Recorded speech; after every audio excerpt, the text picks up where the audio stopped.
Imagine, if you will, doing a freaking hour long of rants only to realize you left your microphone in the fucking drawer next to you and everything's muffled. That was my morning. It started out a little rough. I did part one of this document review from the MPD, Moscow Police Department, and this was documents 201 to 250. And I did part one with a muffled audio, and you would know that if you watched it. If not, go back and watch it and then cry. Anyways, because I don't want to have to redo that again. I was on a rant. I had some comments that I thought were good, and I don't want to have to retake it. So it is what it is. Let's go ahead and dive into this next set. Put it on screen. And hopefully the audio is good this time. Hopefully the audio is good. All right, this is Andrew Fox, a report on 8/8/2023. Again, if you don't know what's going on here, go back to the beginning. All right, I was able to retrieve surveillance video from Nom Nom server that had been stored at MPD. I was able to access the server and retrieve video footage from November 13th. This located multiple cameras from the store facing Pullman Road. In the review of the footage, I was unable to locate anything of evidentiary value.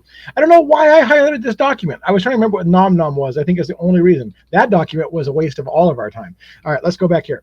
Andrew Fox. This hopefully will not be. I think it's the only one we're going to have a waste of our time. Like, was that even there? 8/8/2023.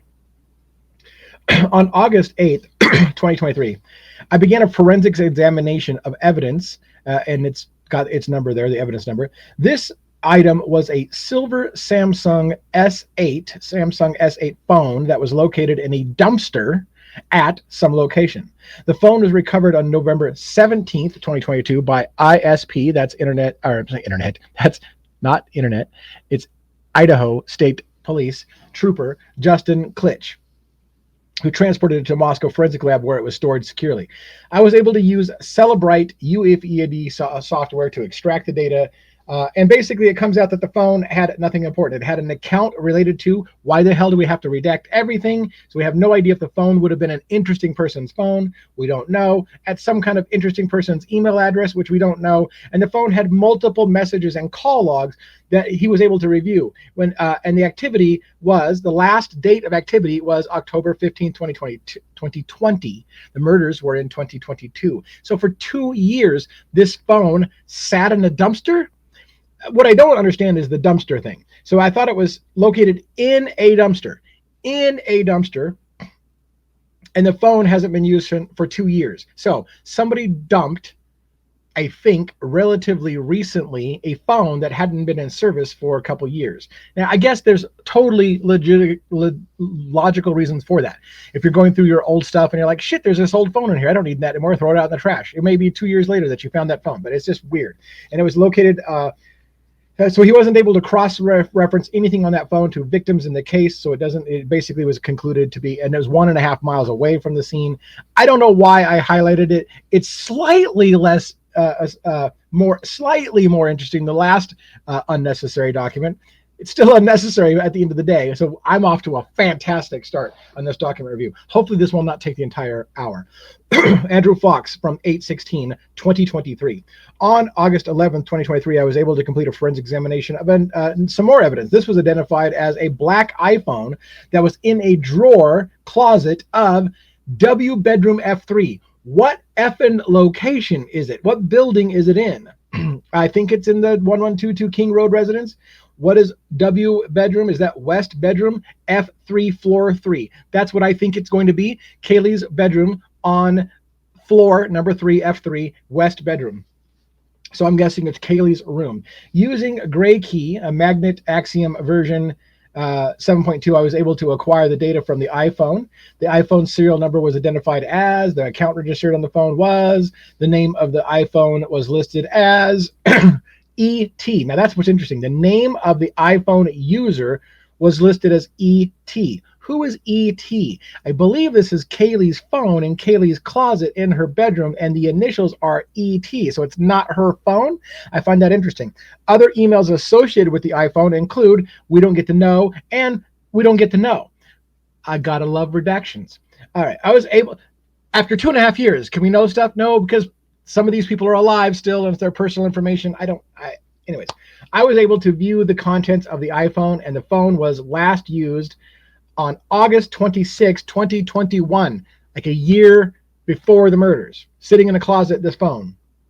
There was no user activity on the device until it was reactivated by me on August 7th. It appeared that whoever was the owner of that phone was friends and roommates with Kaylee Gonzalez and had several communications with her between August 2020 and February 2021. It appeared that this person and Kaylee were in the same sorority. So a female obviously owned that phone. A sorority sister owned that phone. Was it Kaylee's the person that she was looking after or whatever? Why does Kaylee have this person's phone in her closet? I don't know. And that's just interesting. Does it say anything about the murder? No. Is it interesting? Yes. All right. Andrew Fox, 8/16/2023, forensics examination of Zana's old iPhone. On August 10th, I was able to use Gray Key and Axiom Magnet version 7.2 to examine the iPhone XR that had extensive damage to the rear of the phone. This iPhone was identified as evidence in this number and this item number. The serial number of the iPhone is, we don't get to know. The name associated with the iPhone was Zana Kernodle. We only get to know that because she's dead, and it's okay, apparently, to talk about that now that she's gone. Saying she's dead just feels wrong. I mean, she's passed away. It's such a cold word. She's dead, so let's move on. It sounds cold. Anyways, and the account email was identified as something we don't get to know and something we don't get to know. In examining the phone had not been used since May 11th, 2022. Why are all these phones sitting around not being used? But you know what? I probably have phones in my house that I've upgraded when I got to a new plan, and I just kept the old phone around, and it sits in a drawer. So I guess that makes sense. The contents of the phone belonged to Zana. After examination of the phone, I was unable to find anything of evidentiary value. The problem that I have with the nothing of evidentiary value is what we have learned already is that law enforcement becomes narrow focused and doesn't look at anything as being important if it doesn't point to the guy they've already decided is the guy. That's the problem. Well, it doesn't have anything about Kohberger, so it has no evidentiary value. They're not looking at this point anymore for anything else other than Kohberger. So if it doesn't relate to Kohberger, it has no evidentiary value. That's the catch-22 of an investigation like this. Once you say who the person is, then suddenly nothing has any evidentiary value if it doesn't point to what you already are building as your narrative. Lawrence Mowry on 8/22/2023. TikTok multi-warrant. All right, so on July 20th, I applied for a warrant for user data from June 1st, 2022 to November 14th, that's just a little past the murder, associated with TikTok accounts, plural, with any of the following identifiers. Ethan Chapman, we can see because we can see his name because he died. Somebody else that we can't see, from email addresses that we're not allowed to see even though he's died. DM, that's a big shocker on the redaction. Dylan Mortenson's TikTok account with any of the following email addresses. And BF, that's a shocker, Bethany Funk's redacted name with any of the following email addresses. I can say those things with pretty much clarity. Now, what's really interesting is my first thought was this: why are we only looking at Zana, Dylan, and Bethany's? Well, here's the paragraph. A previous warrant to TikTok requested the data from Maddie Mogan, Kaylee Gonzalez, and Zana Kernodle. Based on information obtained from Washington State University, Brian Kohberger moved to Pullman around June 23rd, 2022. Again, it's funny because before this, I had always heard August, and now over and over again, yeah, he moved there in June. I don't know if he was living there in June or if he just showed up and then came back with his shit in August. I don't know. I requested both historical records and real-time provisional records in order to determine if Kohberger had any interactions with the victims leading up to November 13th. Spoiler alert, no. Brian Kohberger had no interactions with the individuals in that house that were murdered. Again, that doesn't mean he didn't murder them. Again, he did admit to doing it. He pled guilty to doing it. But there has been no established connection that he knew any of these victims. Was it a random act of violence? Did he have something that he did stalking them, but they just couldn't figure it out? I don't know. Brett Payne, 8/23/2023. On Monday, August 22nd, 2023, I received an email from Microsoft Law Enforcement Portal stating that they had data available. The request was made by Detective Mowry, and I was an alternative recipient on the request. I logged into their portal and it had a hash value, which means it's encrypted. I downloaded the file and then forwarded it to Maori. Now, the reason why I'm pointing this out is just because I want to talk a little bit about encryption. So if it says it has a hash value, that means the file's encrypted, which is it should be. Microsoft should have to get a warrant, or you should have to have a warrant if you want to try and decrypt that hash to be able to see what's on the thing. But they gave the police the hash, the file that was hashed, meaning encrypted, and they couldn't break it. Right.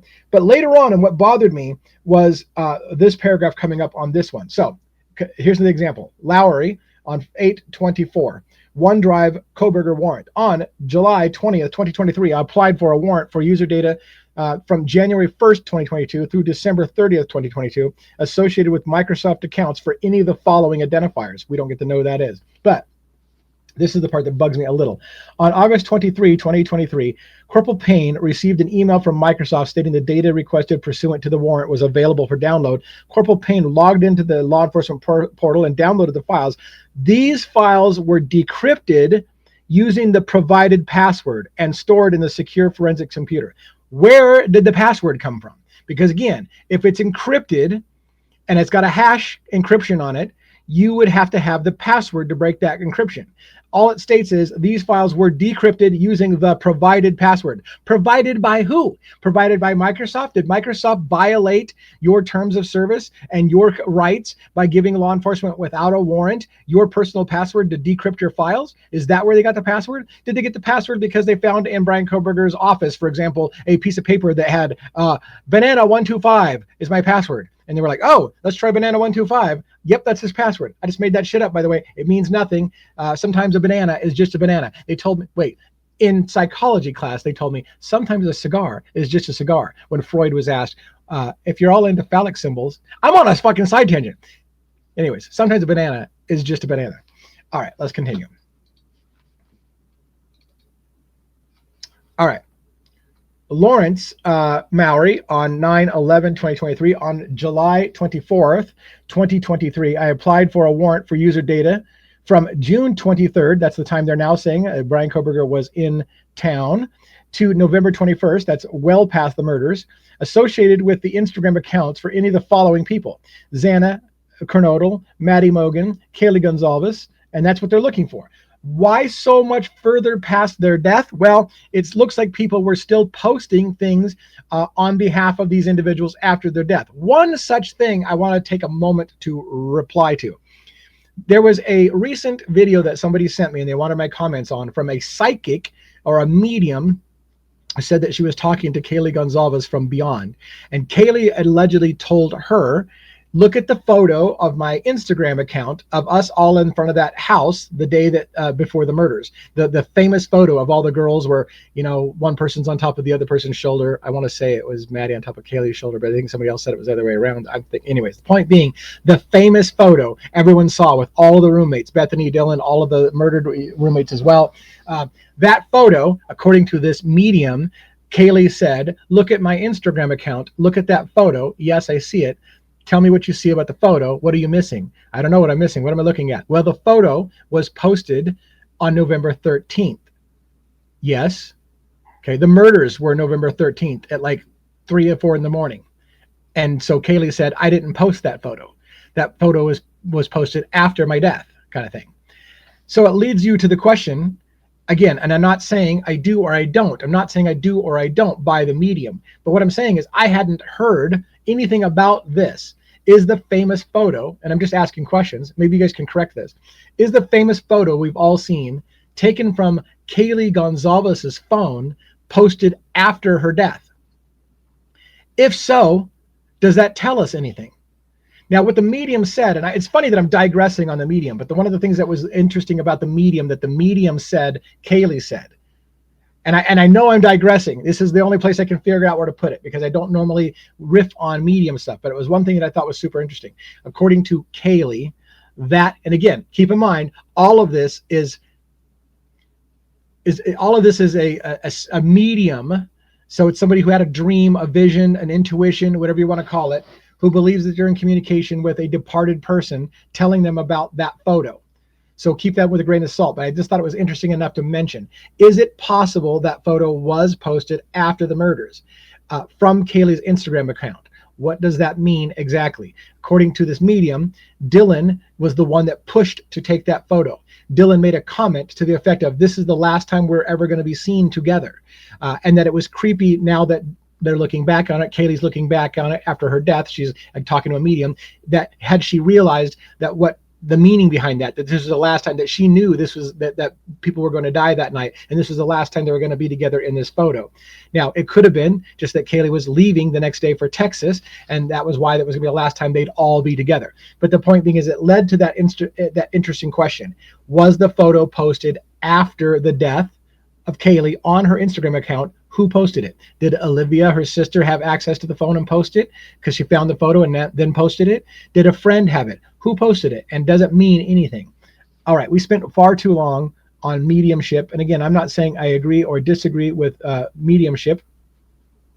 I'm just pointing it out that I thought I spent way longer on that than I was going to expend. All right. Revelation Tarot, by the way, was the medium, and because I know you're asking, and that was Sue, I think, from Revelation Tarot. So I know you were going to ask, so I just told you. All right. Brett Payne from 9/12/2023. Receipt of footwear analysis report. So this is interesting to me as well. On Tuesday, September 12th, 2023, I received an email from some person at the forensics labs manager at Ada County Sheriff's Office. This person assistance was requested for the analysis of possible footwear impressions at the scene of the homicide.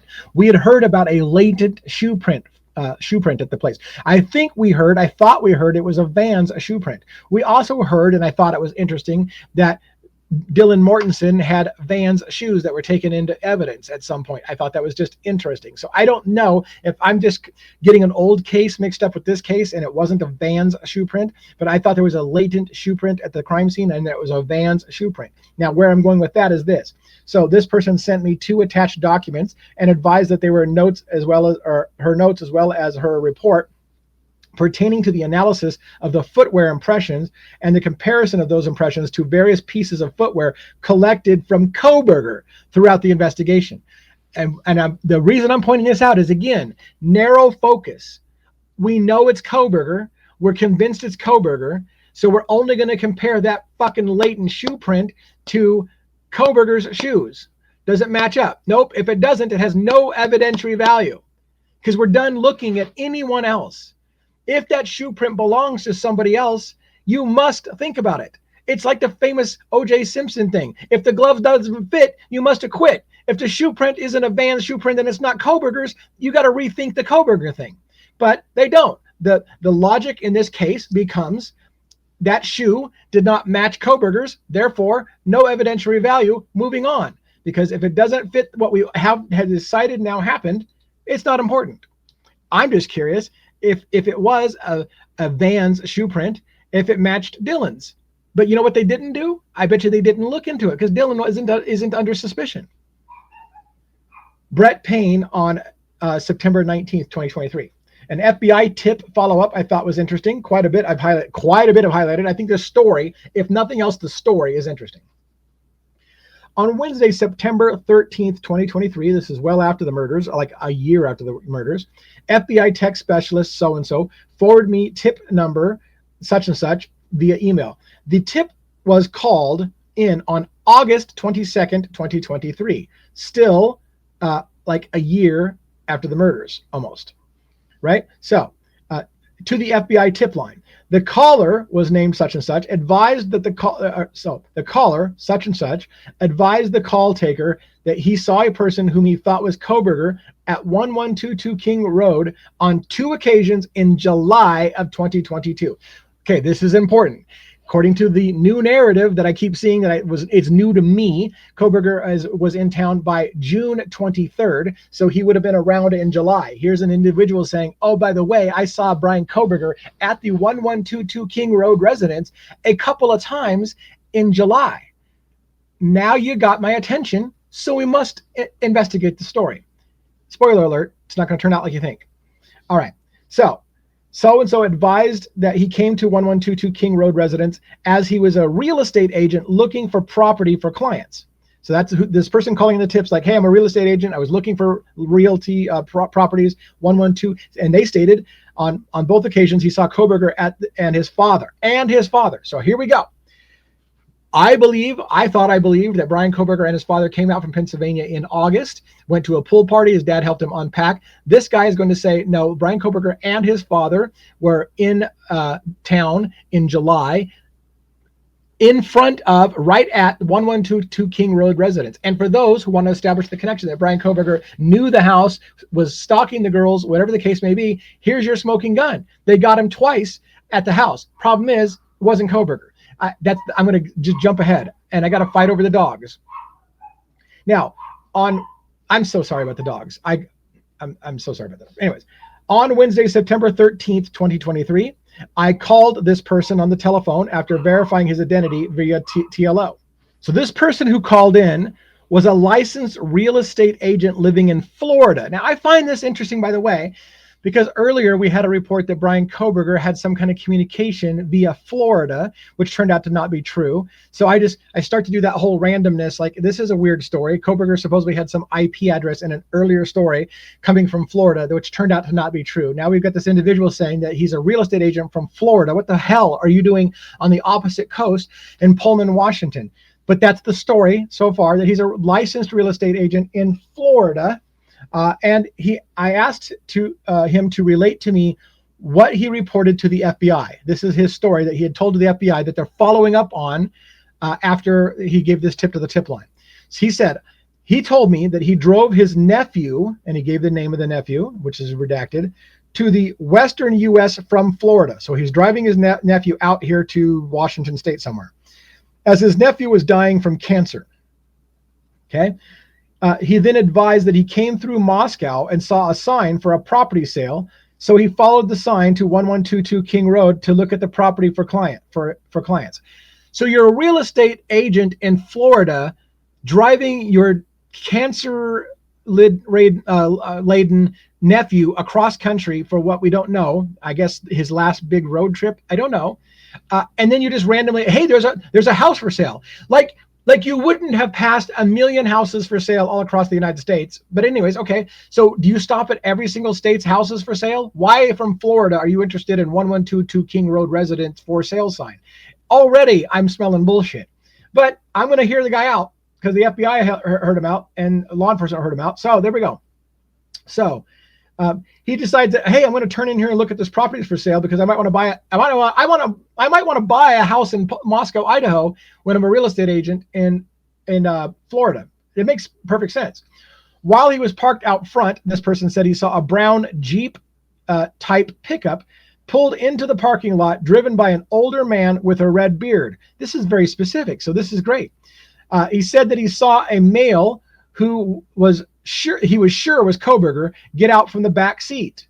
He then said the driver exchanged small talk and said that he walked to the back door to speak to tenants, but no one answered. He said that he left the area with his nephew shortly after that. So he saw Kohberger go up to the house from the backseat of a Jeep-like thing with somebody with red hair. Super good details. It would be fantastic if that actually happened. Anyways, so he said he returned at 1122 King Road on his way back to Florida, heading back to Florida now, and we decided we're going to stop by that damn 1122 King Road residence, and I'll be damned if Kohberger isn't there again on a different date. It would be fantastic stories if it was true. Anyways, so he said that he was parked in front of the house when a white car, now Kohberger's famous white car is there, which he described as the same one that was you've shown in television. Oh, did you know that really? Did you? You knew that. Everyone in America knows that's the white Elantra. You can see it driving by on all those infrared photos. Okay, great. You are a fucking amazing person. You know exactly that is the car that you've shown on TV as Brian Kohberger's car. So he says that he was sure the driver was Kohberger's father and that Kohberger was in the passenger seat.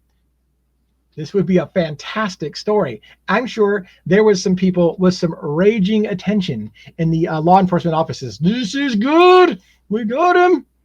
All right. So he said the vehicle sped away and he did not see where it went. Kohberger and his father see that they're spotted. That's for the second time at 1122 Keek Road resident in Moscow, and they took off. Okay. I asked if he could remember when this took place. He then asked me, what month did the homicides occur?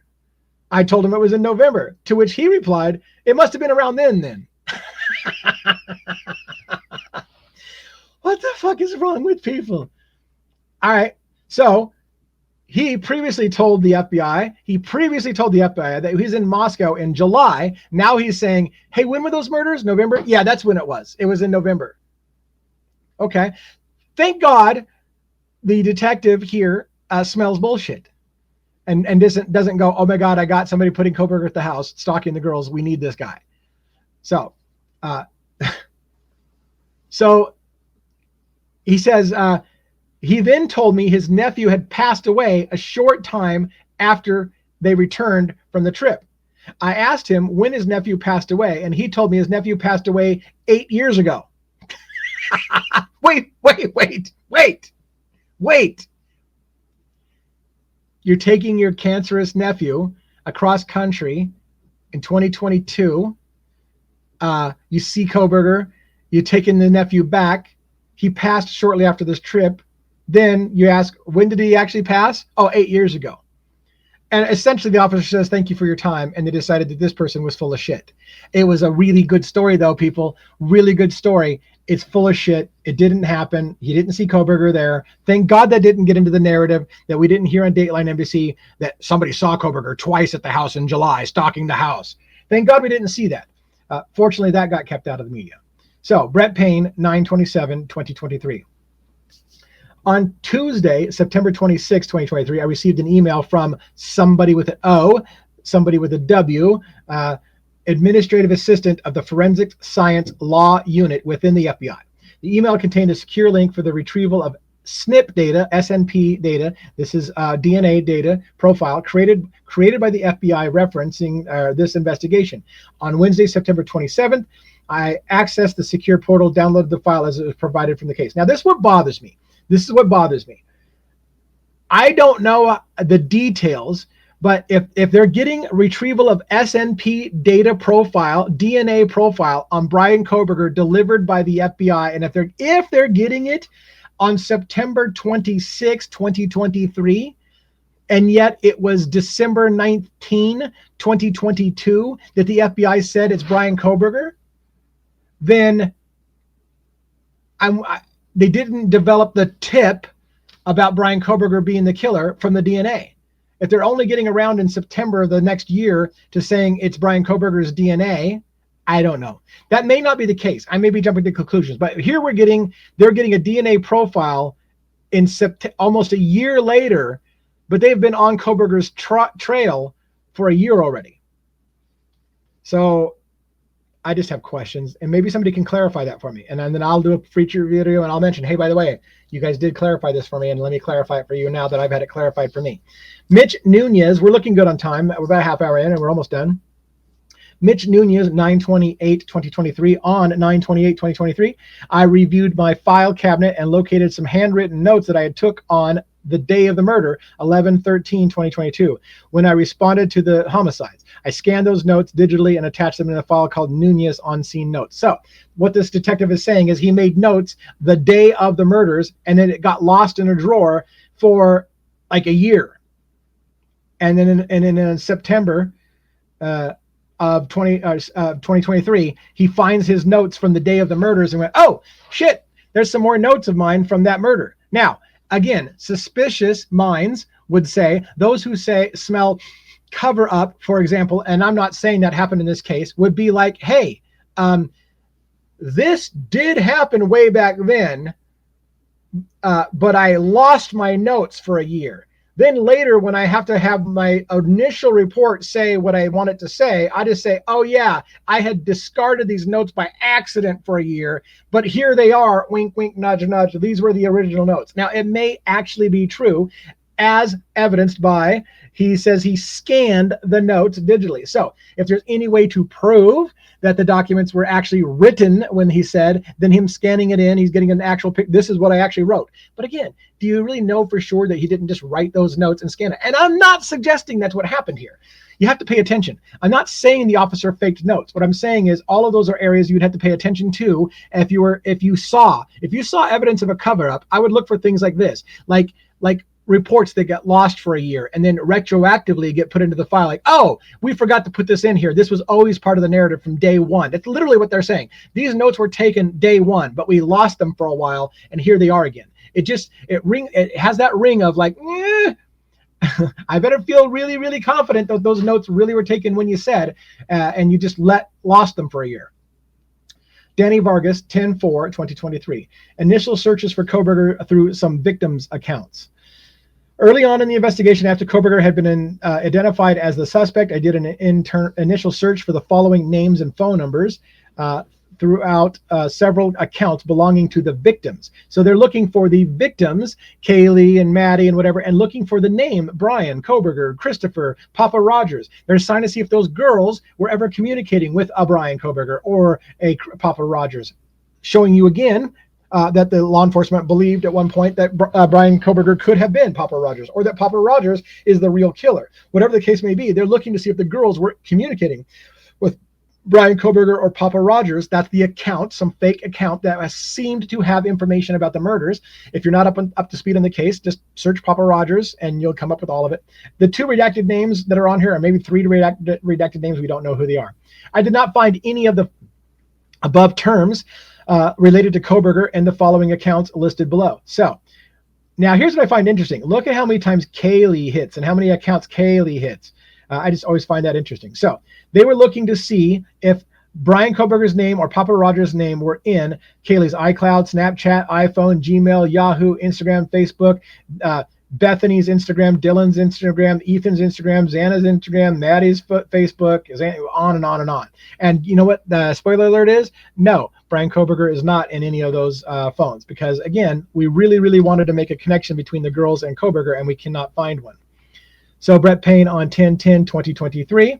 On Tuesday, October 10th, 2023, I met with WSE student such and such, here too referred to as such and such, in reference to the case. I was accompanied by FBI agent Hill for this interview, as well as FBI interpreter who was present via phone call, as this person L is from such and such. So I get the idea that L is not native English speaking, so there's a language barrier there, and so they're bringing in an interpreter to help them interpret somebody who has some language issues, non-native English speaking. So they're bringing in somebody from another that speaks that language from another country so they can have better communication.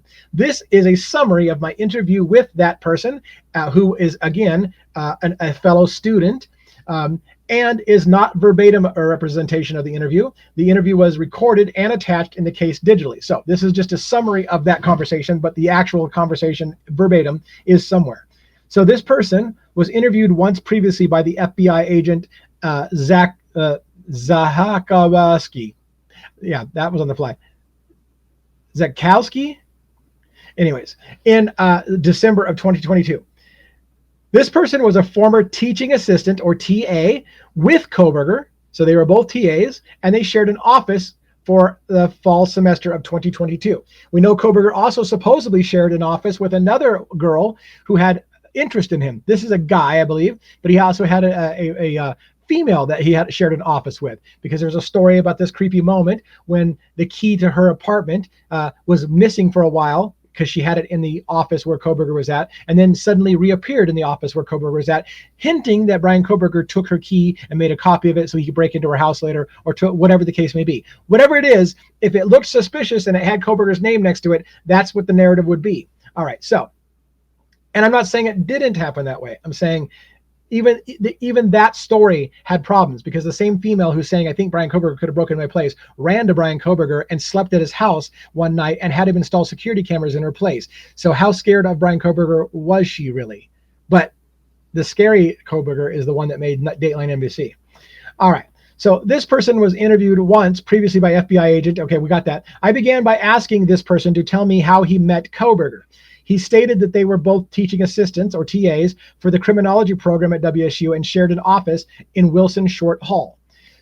This person considered Koberger a friend, not a good friend, I can tell you, not a fucking good friend, but he considered Koberger a friend and stated that he thought Koberger was very intelligent, but also selfish. This is a friend that shits on you. With friends like these, you don't need enemies. I'll tell you that much. So this person said Koberger would often mislead him when it came to their shared work and would have him complete work meant to be for Koberger. So this good friend, yeah, he steals my work all the time. He's a selfish bastard, but we're friends. He said that Koberger came to his dorm room once, and on one occasion around the time of the homicides, this person was unsure the exact date. After he said, he asked him for a ride to class. This person also added that Koberger began to talk much more than usual about the homicides, and he characterized Koberger's conversations as those coming from someone who wanted to vent. I'm really good friends with Koberger. He's a selfish bastard who wanted to talk all about the murders and would steal my work. But we're friends. Again, with friends like these, you do not need enemies. So this person stated Koberger attempted to use his authority as a teaching assistant to inappropriately interact with female students because he's got so much power as a TA. So he stated that he thought Koberger wanted a girlfriend and added that they talked about Koberger wanting a girlfriend on many occasions. He said Koberger told him he might lose his TA position over an issue with one of the doctors on campus. Koberger asked this person who's shitting all over his friend Brian Koberger. Koberger asked this person that likes Koberger so much if he would help fight the allegations that he was inappropriate with women. But he said he refused to help Koberger. As that good, solid friend that I like, I refuse to help that motherfucker. So no. So then this person, same person, characterized Koberger as a dishonest person. I like the guy. He's dishonest. He's selfish. He's creepy. He wants me to help him out. F that guy. I like him, but F that guy. To support this, he stated he spoke to Koberger in late December of 2022, and Koberger said that he was packing his bags to catch a flight back to Pennsylvania. But he later, this TA assistant of his, friend, said he learned that Koberger had been back in Pennsylvania for some time and drove back with his father. So again, that lying MFer. I was talking to Koberger on the phone. He said he was getting ready to pack his bags to go to Pennsylvania, but I later found out he was already in Pennsylvania. So he's a lying piece of shit, selfish SOB who hits on women and bragged about the murders and wanted to talk about it. And I liked the guy. So he then told us about some injuries. Oh yeah, this guy's awesome. Koberger and I were tight. Did I mention he had injuries on him as well after the murders? Okay, so then he told us about some injuries he witnessed on Koberger's face and hands. He was unsure of the date, but stated he thought that he noticed the injuries on 2 separate occasions in October, that's before the murders, and November. We don't know. Is that before or after the murders? He stated that one injury was a large scratch on Koberger's face, which he described as looking like scratches from fingernails. How convenient. Didn't one of the girls have DNA under her fingernail? Here's the problem, sir. It wasn't Koberger's DNA. They said that definitively. But you're telling a great story, and I'm sure it made people rigid with excitement that they had him this time. All right. So he stated that one injury was a large scratch on his face, which looked like it came from fingernails. He said that he also saw wounds to Koberger's knuckles on 2 separate occasions. When he asked Koberger about what happened to him, Koberger replied that he had been in a car accident. So hey, why do you have cut up knuckles and a scratch on your face? Oh, I was in a car accident. He said that he stated Koberger was frequently 20 minutes late for class. This friend is awesome. He's a shitty guy. He's late to class all the time, hits on women, talking about the murders all the time, had a bunch of scratches on his face sometime around the murders, maybe. Did I tell you that he's always late to class because he's a slacker? But we are tight, him and I. I asked this person, and he said that Koberger, so I asked this person what he and Koberger would talk about. He said Koberger liked to discuss his area of study, which was criminal decision-making and burglary crimes. Jesus! I hope to God I never have friends as good as this guy. All right. Brett Payne, 10/18/2023, FBI photos received. So they're talking about CD, Kohberger's photos from PSP Barracks. I believe that would probably be Pennsylvania State Police Barracks. CD photos of a vehicle at Kohberger's residence. CD of photos from 2 additional vehicles at Kohberger's residence. CDs of the 119 Lambsden Drive house, and CD photos of a vehicle. Basically, it's just I thought it was interesting. The barracks part is, did they have something from when he was in the barracks, the police department? Is that what they're referring to? I don't even know that it was worth talking about. Only 2 documents left. We are going to get done with this in the hour. Brett Payne, and the audio is going to be all right. Brett Payne, 10/24/2023. On Tuesday, October 24th, 2023, I received a tip from TS Blank, which needed to be followed up on per tip number 7280. The tip was originally captured in the FBI's VCC system. The tip stated that AD, a person by the initials of AD, thought her friend HR drove a white Elantra, and it was around the 112 King Road residence the night of the homicides. Oh shit. No. We are not interested in white Elantras that are owned by somebody other than Brian Kohberger around the same place and time. No, sir. Or ma'am. Anyways, I called R on Tuesday, October 24th, 2023. R confirmed that she spoke to Special Agent Shirley in December. I asked R what kind of car she drove. She said she drove a 2014 white Ford Focus. Does a Ford Focus look like a Elantra? Does a 2014 Ford Focus white look like a white Hyundai Elantra? That's my question. It's rhetorical. You don't have to answer. I confirmed this by running that plate through the Idaho DMV, which showed a white 2014 Ford Focus. Oh, you do own a white car, a Ford Focus. I asked R if she had been driving near the King Road residence that night of the homicides, and she said she had not, and that her car was parked on the street near the sorority at such and such street in Moscow. R said that she saw Kernodle briefly at first that night prior to the homicides, but otherwise had nothing else to talk about. I thanked her for her time and ended the conversation. So tell me, Mr. Officer, did you go look up whether or not she was telling you the truth when she said she hadn't been to 112 King Road residence that night, even when she told you she saw one of the victims in that murder that night, and somebody else said that her car was driving around the house that night? Did you ask her, did you verify her statement that, no, I wasn't at the house that night? Did you verify it? There's no indication he'd verified it. Why? Because they're not looking for a Ford Focus, nor are they looking for somebody other than Brian Kohberger. So there's no need to. There is no evidentiary value of this conversation. Thank you very much. Moving on. And last but not least, and I think it's probably, no, it's got some meat to it. All right, let's see. Last document on the way out. Lawrence Mallory, 10/30/2023. On October 17th, 2023, I received an email from Latah County Prosecutor's Office in reference to downloading additional video from security cameras seized from the residence located at such and such King Road in Idaho. Not the murder scene, I don't believe. Previously, video had been downloaded from the camera for approximate time frame of 2:30 in the morning to 4:30 in the morning on November 13th. These videos were downloaded and contained audio. Through different methods using forensically acquired data from the camera's SD card, additional videos were downloaded. However, they did not include audio. So they got the time frame they wanted had audio. There were other videos there that did not have audio. He was then requested to download the videos to include the audio from approximately the time of 4:45 a.m. to 12 noon on November 13. Why are they looking for times after the car sped away? I don't know. Probably, I bet you I do know, because they're trying to catch Brian Kohberger coming back to the scene. Remember, he came back to cruise past his murder scene the next day because he was excited to see how things were progressing, although no camera has him on it. And in fact, what you will find is they went through the camera looking for the same exact camera that caught Kohberger's car, allegedly Kohberger's car. And I know you're like, how can it be allegedly, sir? He pled guilty. Yes, he pled guilty.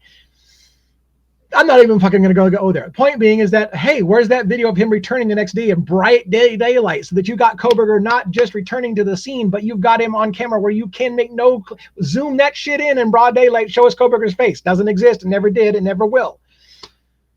All right. So bottom line is they basically say that they were able through some forensics magic to get all the information past the next morning. And I think it's because they're looking for Kohberger returning to the scene. Spoiler alert. Kohberger didn't apparently return to the scene. And he just happened to be somewhere near the cell tower that services the house at 112 King Road residence, and that's close enough to make the narrative be Kohberger returned to the scene of the crime. If he had, he'd be on this video. That's my opinion. And that's all for today. 45 minutes. You get a 15-minute break. Go get a coffee, have a donut, do something special with your day. Thank you for listening, and have a good one.